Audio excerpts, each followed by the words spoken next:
नारायणं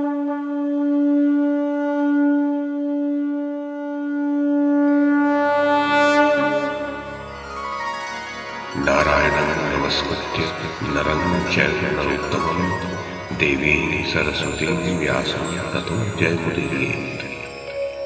ओम नमो भगवते वासुदेवाय, ओम नमः पितामहाय, ओम नमः प्रजापतिभ्यः, ओम नमः कृष्णद्वैपायनाय, ओम नमः सर्वविघ्नविनायकेभ्यः।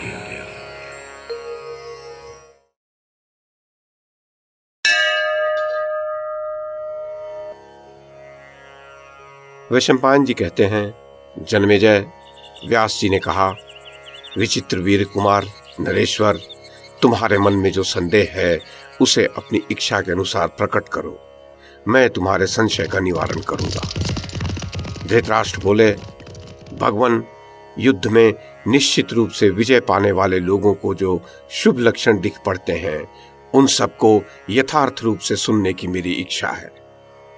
व्यास जी ने कहा, अग्नि की प्रभा निर्मल हो, उसकी लपटें ऊपर की ओर दक्षिणावर्त होकर उठें और धुआं कदापि न रहे, साथ ही अग्नि में जो आहुतियां डाली जाएं उनकी पवित्र सुगंध वायु में मिलकर सर्वत्र व्याप्त होती रहे, ये भावी विजय का लक्षण बताया गया है।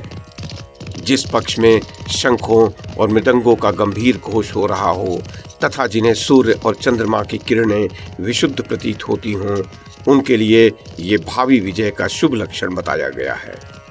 जिनके प्रस्थित होने पर अथवा प्रस्थान करने के लिए उद्यत होने पर कौओं की मीठी बोली फैलती है, उनकी विजय सूचित होती है।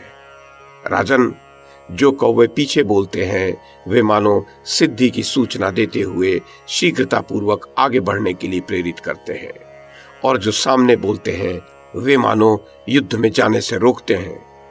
जहाँ शुभ एवं कल्याणमयी बोली बोलने वाले राजहंस, शुक, क्रौंच तथा शतपत्र आदि पक्षी सैनिकों की प्रदक्षिणा करते हैं, उस पक्ष की युद्ध में निश्चित रूप से विजय होती है। ये ब्राह्मणों का कथन है।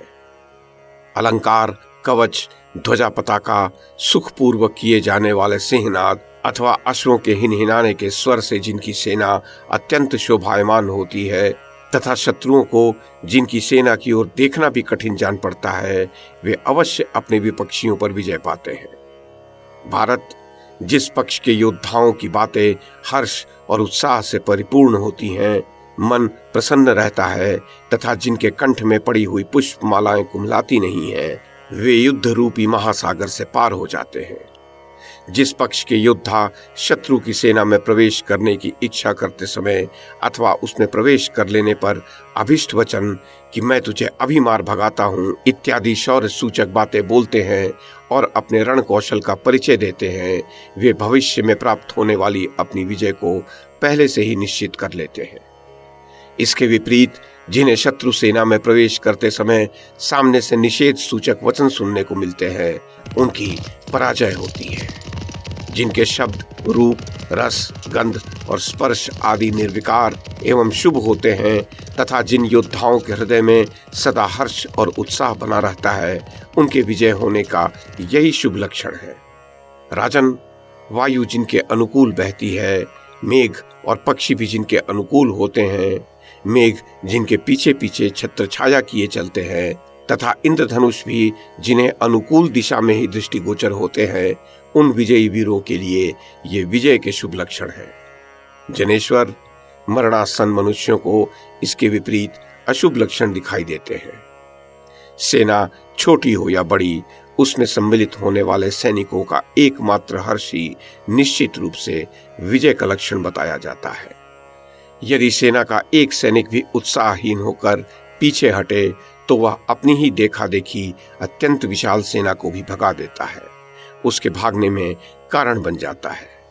उस सेना के पलायन करने पर बड़े बड़े शूरवीर सैनिक भी भागने को विवश हो जाते हैं। जब बड़ी भारी सेना भागने लगती है, तब भयभीत होकर भागे हुए मृगों के झुंड तथा नीची भूमि की ओर बहने वाले जल के महान वेग की भांति उसे पीछे लौटाना बहुत कठिन होता है।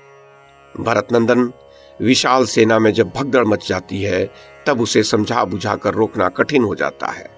सेना भाग रही है, इतना सुनकर ही बड़े बड़े युद्ध विद्या के विद्वान भी भागने लगते हैं। राजन, भयभीत होकर भागते हुए सैनिकों को देखकर अन्य योद्धाओं का भय बहुत अधिक बढ़ जाता है। फिर तो सहसा सारी सेना हतोत्साह होकर संपूर्ण दिशाओं में भागने लगती है। उस समय बहुत से शूरवीर भी उस विशाल वाहिनी को रोककर खड़ी नहीं रख सकते। अतः बुद्धिमान राजा को चाहिए कि वह सतत सावधान रहकर कोई न कोई उपाय करके अपनी विशाल चतुरंगिणी सेना को विशेष सत्कार पूर्वक स्थिर रखने का यत्न करे। राजन, सामदान रूप उपाय से जो विजय प्राप्त होती है उसे श्रेष्ठ बताया गया है। भेद नीति के द्वारा शत्रु सेना में फूट डालकर जो विजय प्राप्त की जाती है वह मध्यम है, तथा युद्ध के द्वारा मार काट मचाकर जो शत्रु को पराजित किया जाता है वह सबसे निम्न श्रेणी की विजय होती है। युद्ध महान दोष का भंडार है। उन दोषों में सबसे प्रधान है जनसंहार। यदि एक दूसरे को जानने वाले, हर्ष और उत्साह में भरे रहने वाले, कहीं भी आसक्त न होकर विजय प्राप्ति का दृढ़ निश्चय रखने वाले तथा शौर्य संपन्न 50 सैनिक भी हों तो वे बड़ी भारी सेना को धूल में मिला देते हैं। यदि पीछे पैर न हटाने वाले 5, 6 और 7 ही योद्धा हों तो भी वे निश्चित रूप से विजयी होते हैं। भारत सुंदर पंखों वाले विनीतानंदन गरुड़ विशाल सेना का भी विनाश होता देखकर अधिक जनसमूह की प्रशंसा नहीं करते हैं। सदा अधिक सेना होने से ही विजय नहीं होती है। युद्ध में जीत प्रायः अनिश्चित होती है। उसमें दैव ही सबसे बड़ा सहारा है। जो संग्राम में विजयी होते हैं वे ही कृतकार्य होते हैं। जन्मेजय बुद्धिमान राजा धृतराष्ट्र से ऐसा कहकर महर्षि व्यास जी चले गए।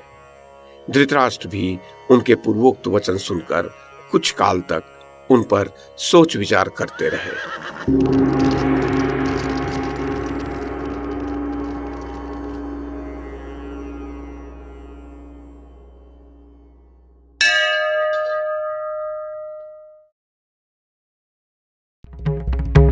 YouTube के माध्यम से महाभारत की कथा को एक श्रृंखला के रूप में प्रस्तुत करने का हमारा ये प्रयास यदि आपको सराहनीय लगा हो तो कृपया इस कड़ी को लाइक और शेयर करें, चैनल को सब्सक्राइब करें और बेल आइकन को दबाएं। साथ में अन्य लोगों को भी देखने के लिए प्रेरित करें। धन्यवाद और नमस्कार।